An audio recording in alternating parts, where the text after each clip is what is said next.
for Te Pāti Māori to support the Pae Ora Healthy Futures Improving Mental Health Outcomes Amendment Bill. What I have to offer to the discussion is, as a electorate MP for Te Aho-White, which spans from Tukuroa all the way down to Pae Ora, around about 9.5 hour drive straight if you don't stop for chips. One of the things that we're continuously being contacted about by constituents is the mental health system. How frustrating it is to navigate, how there is no system, how our whānau are struggling for support, how they're struggling to be diagnosed, how they're struggling to have any advocacy. And if there's anything that I would absolutely stand 150% in support of, is a government that can get this right. For 4 years now, I've had to stand and talk to different parts and different ministers well-intending on the mental health system and the changes and indeed the improvements that they want to make. But the reality is, for many of our whānau, included in my own, is that you have to have some of the biggest navigational skills to actually get your whānau member seen to. And in fact, you end up with not just one family member who's unwell and needing support, but the whole whānau. And then it becomes the whole community.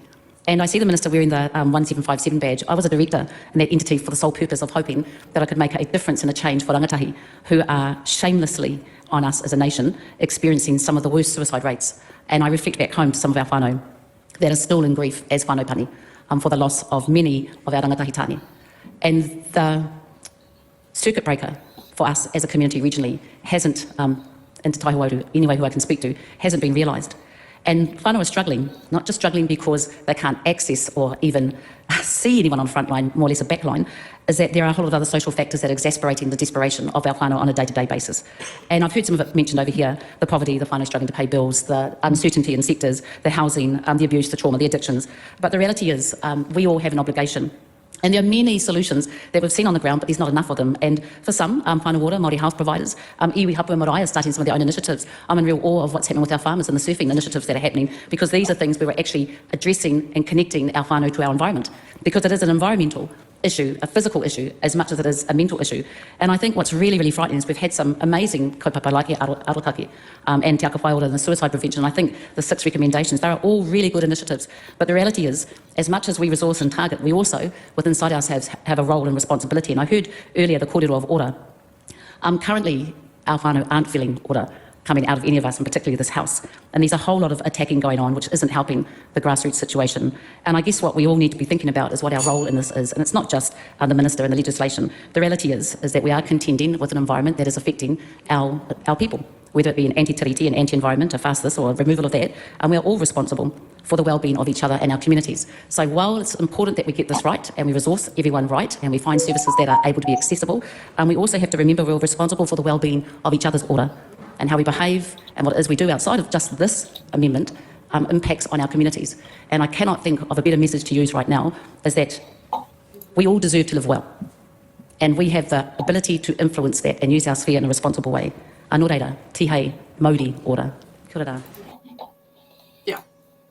Now, I can certainly tell you that I think the way Debbie was speaking was driving via New Plymouth to get from Tukuroa to Pae Ora, because I've driven a truck with a mandatory half an hour break in the great town of Taupo with Ray's father.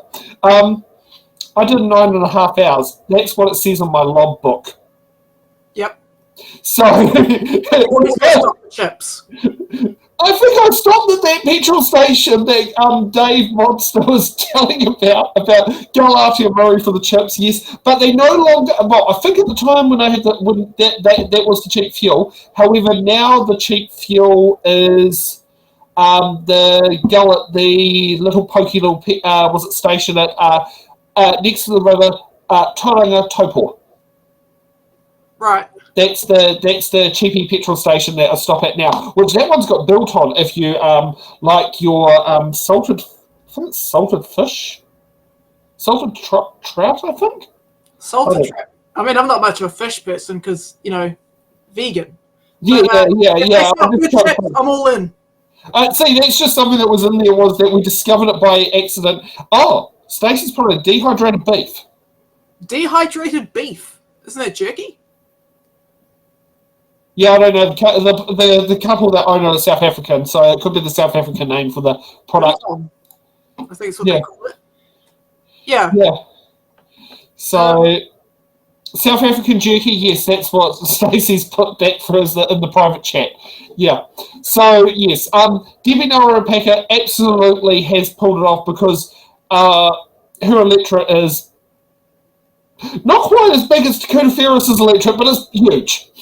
Yeah. Yeah, I mean, I agree with Debbie. Now, to get into the geek stuff, there is no reference to Māori in Section 46A3. And it is essential that the government amplifies the voices of those that are at risk and strengthens the leadership of Māori and those with lived experience. This creates and embeds feedback loops for these population groups to inform continuous improvement. It's again, I go back to the Mental Health Foundation of New Zealand and their recommendation. One of their key recommendations that they made in their submission was to include Māori in the development of this. And I just want to, before some people look at this and might roll their eyes and go, well, including Māori, that's woke. Expanding care benefits everyone. It doesn't matter if it's a Māori health provider, because you can be non-Māori and go to a Māori health provider. It doesn't matter if it's a Pākehā health provider, you can be Māori and go to a Pākehā health provider. What's important is that it's there and available. Okay? Yeah. And just for those who are wondering, this is a national private members bill. Just for some of the people out there, it's a national private members bill.